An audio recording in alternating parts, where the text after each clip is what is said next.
সালামু আলাইকুম নবম শ্রেণীর সুপ্রিয় শিক্ষার্থীবৃন্দ, আশা করছি তোমরা সকলে ভালো আছো। আজকে শুরু করব তোমাদের বাংলা বইয়ের 158 নম্বর পৃষ্ঠা থেকে জীবনের সঙ্গে কবিতার সম্পর্ক খুঁজি। 100 থেকে 150 শব্দের মধ্যে নিচের প্রশ্নগুলোর উত্তর লেখো, এরপর সহপাঠীদের সঙ্গে আলোচনা করো এবং প্রয়োজনে তোমার উত্তর সংশোধন করো।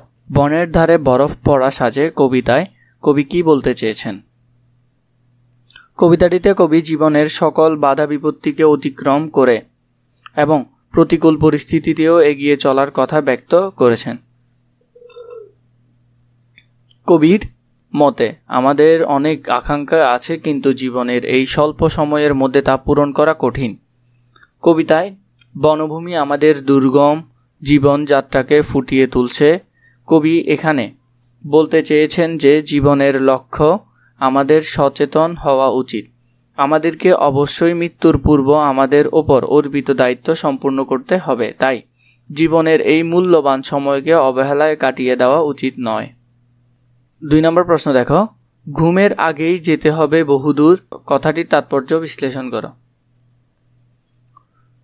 কবিতায় এই চরণটিতে কবি ঘুম বলতে বুঝিয়েছেন জীবনযাত্রার শেষ মৃত্যুকে।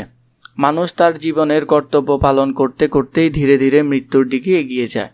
এই সময় প্রকৃতি তথা জীবনের মনোমুগ্ধকর সৌন্দর্যের মোহে পড়ে তার দায়িত্ব পালনের প্রতি অনীহা জন্মায়, যা মোটেও কাম্য নয়। তাই কবি স্মরণ করিয়ে দিতে চান ঘুমের আগেই যেতে হবে বহুদূর, অর্থাৎ মৃত্যুর আগেই অনেক দায়িত্ব পালন করে যেতে হবে। 3 নম্বর দেখো, এই কবিতাটির পরিবেশ ও প্রকৃতির সঙ্গে বাংলাদেশের পরিবেশ ও প্রকৃতির সাদৃশ্য ও বৈসাদৃশ্য দেখাও।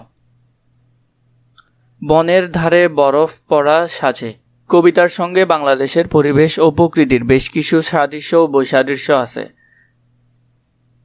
যেমন উক্ত কবিতাটির মতো বনানীর দেখা বাংলাদেশে পাওয়া যায়। এই রকম ঘন সবুজ ও অন্ধকারাচ্ছন্ন বন বাংলাদেশে প্রচুর আছে। বাংলাদেশের প্রকৃতি এবং কৃত্রিম উভয় ধরনের লেক আছে। বাংলাদেশে কবিতাটির বর্ণনার মতো বরফ পড়ে না, সবুজ বন তুষারে আচ্ছাদিত হয়ে যায় না। বাংলাদেশে পড়ে বৃষ্টি, বাংলাদেশের আবহাওয়া নাতিশীতোষ্ণ, বাংলাদেশে প্রচণ্ড শীত পড়ে না।